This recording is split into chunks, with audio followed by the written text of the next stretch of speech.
Hi, welcome again to another video on financial education, where we help you read financial statements, understand the businesses that you're seeking to either invest in or do business with.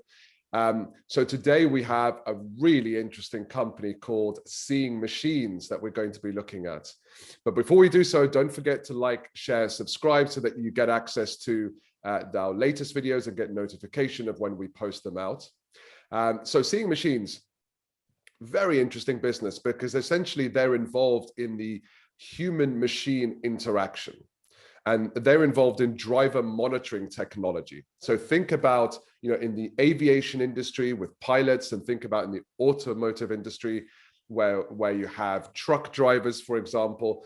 Their technology helps those drivers, helps inform and notify those drivers when they notice a threshold of risk. So what is a risk? Well, drowsiness could be one of them.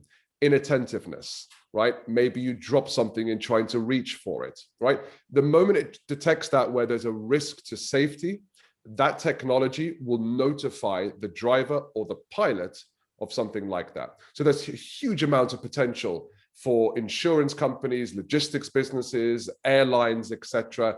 And it goes even further, right? Where we start to talk about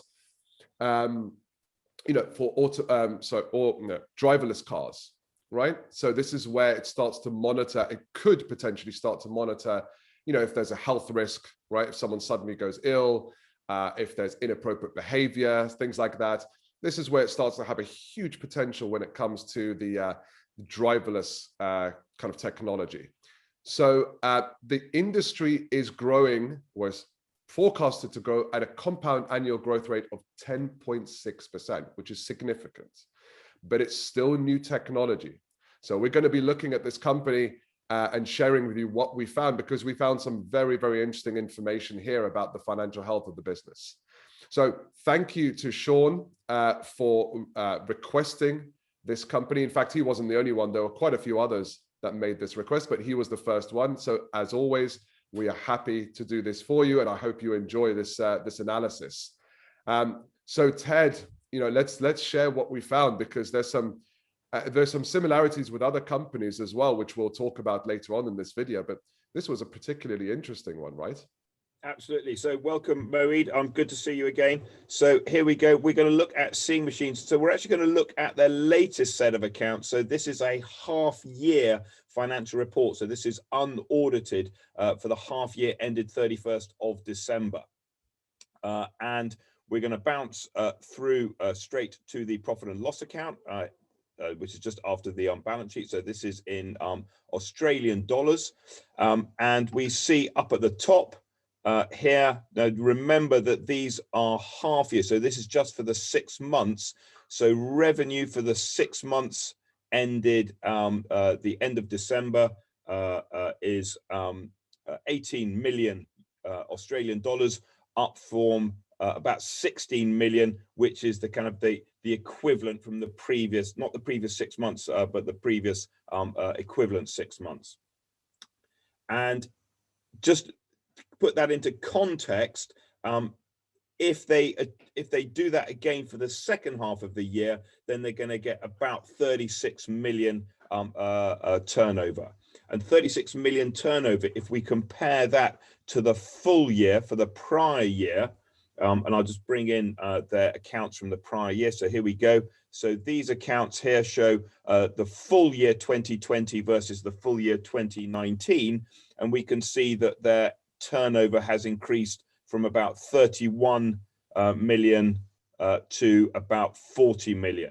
Okay, so you're absolutely right. This company is growing. So that is a growth of about 25%. So if they're in a world which is growing by 10% and they're achieving 25%, then they're growing quicker than the market itself.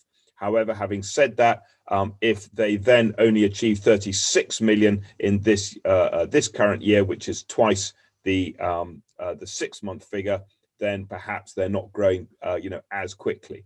But I think that, what we're probably going to find in this type of a business is that, the growth is a little bit stop and start, and, these guys, once they secure the contracts, you could see exponential growth going on. Cost of sales is relatively high, yet they are managing to trade. They are trading at a profit. It's not a massive profit.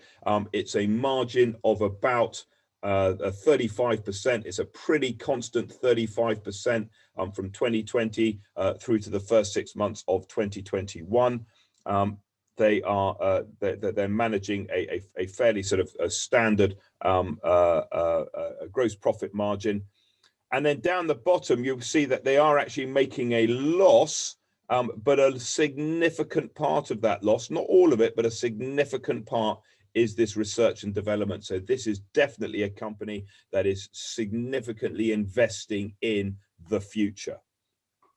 So if we take these three numbers, which is the kind of the costs of running the business, and compare that, they are still operating at a loss, excluding research and development, but it's not a massive loss. It's about $1 million on a turnover of $18 million. So, we'd expect them, if the growth continues, once they get to sort of 50, 60 million, then X R&D, which is investment in the future, X R&D costs, they should be operating at a profit. Okay, so that's the first thing that we notice from these guys. They're making a loss, but it's not sounding massive alarm bells to me. Let's go and look at their financial strength in the balance sheet. In the balance sheet, we see the non-current assets here. This is what they use to run the business, so property, plant and machinery. So they've got a bit of equipment here. They've got some right of use. These are leased assets, and some intangible assets will be perhaps licenses or patents. The really significant number, though, is the current assets, and the current assets is very big. And you'll notice by far and away the biggest number is this number up here, this cash. Okay, now the cash has gone up. Okay, and if the cash has gone up and you're loss making, then you've probably been raising investment, and we will see that a little bit later on. But the significant point here is they got $52 million of cash. So they've got a lot of money in the bank to work with to actually, deliver the proof of concept, to really make sure that this thing works, to fine tune it, to take it out to market, to test it, to bring in the new clients, etc., etc. And so this is, I think you mentioned AFC Energy, so very similar to the analysis we did on AFC Energy, similar company, different business, but similar kind of financial structure in terms of lots and lots of cash, and therefore there's no imminent danger of them going out of business. A little bit further down the balance sheet, we notice they've got a little bit of debt here, not a huge amount, about 5 million of debt. There's the interest-bearing borrowings, and a little bit in the current liability. Those two together make the debt in the business. They got some trade and other payables and a few provisions, but nothing really to kind of write home about. So when we look at the structure of the balance sheet, they've got effectively they got a very strong equity figure here. So 58 million of equity, and that 58 million is reflected in the cash in the bank effectively. And we can see here that they've been raising equity. They've been doing a lot of fundraising over the years. They've raised nearly $250 million, and they've lost most of it. Okay, but that loss will be investment in technology, investment in the business, bringing it to market, and it's starting. Maybe you can see the sales coming through, the revenues coming through. Maybe they're starting to turn jam tomorrow story into a jam today story.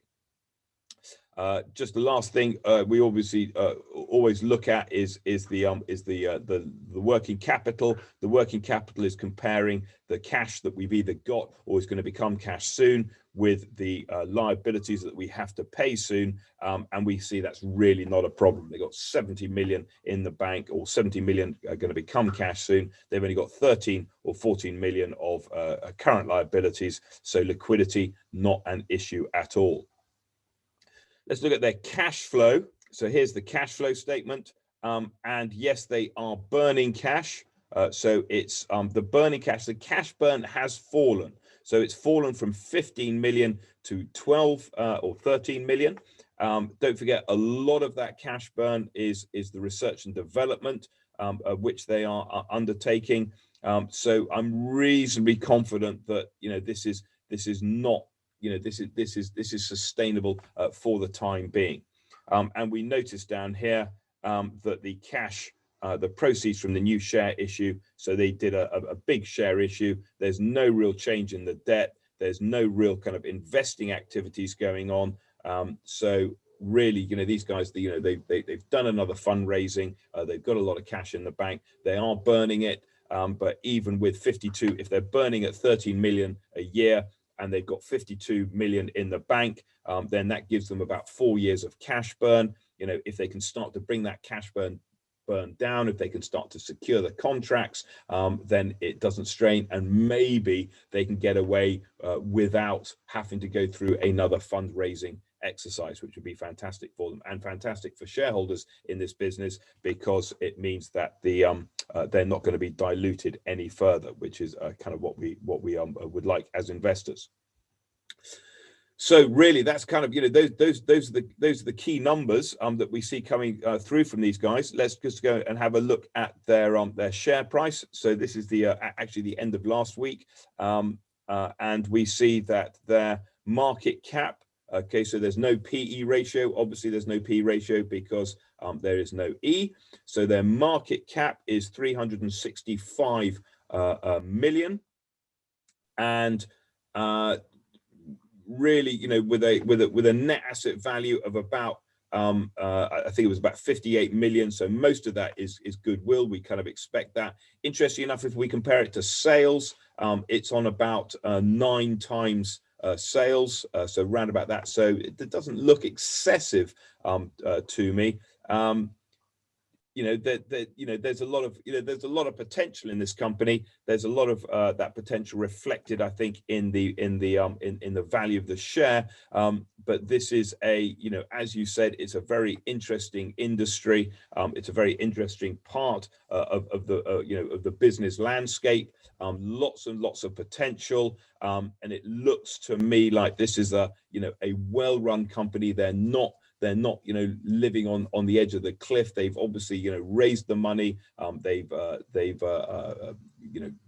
been able to sell the story. They've got the sales are starting to come in. It looks like this could be an opportunity. Yeah, that's really interesting. And don't forget, everyone watching this, Ted and I come at this from a fundamentals analysis perspective, right?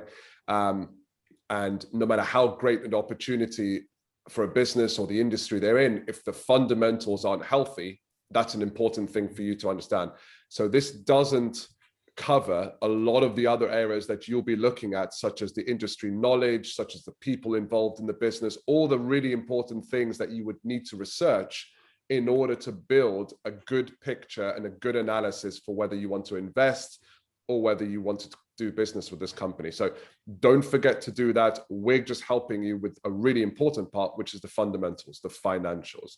Absolutely. So great. So I'll just add to that, Moeed, that financially these guys, they got a lot of cash in the bank. They're going to be around for a while. But if other people do know about the business, if they have any other insight, then add it to the comments. And it's really useful to see that debate, whether people like the company or don't like the company. Yeah, agreed. And for those watching, there are 2 videos that we would really recommend that you watch, right? So because of the similarity in terms of the financials and the approach of the business and where they're investing that money. Not the same industries, but the financials are very similar. So Ted mentioned it earlier, AFC Energy, right? So have a look at that video, because very similar in terms of their financial health and the fact that they're very early in their respective industry. And then the other video that we did was a company called Kazoo, different industry. They're in the car sales industry, but they are burning and using cash in a specific way to really kind of lift that business from the analysis of the rocket ship and to really take on and grab market share. So have a look at those 2 videos, because you're going to see a lot of similarities in their financial structure and approach. So this was a really interesting analysis. Thank you, Ted. And we'll see you all in the next video. Thank you. See you later, Moeed.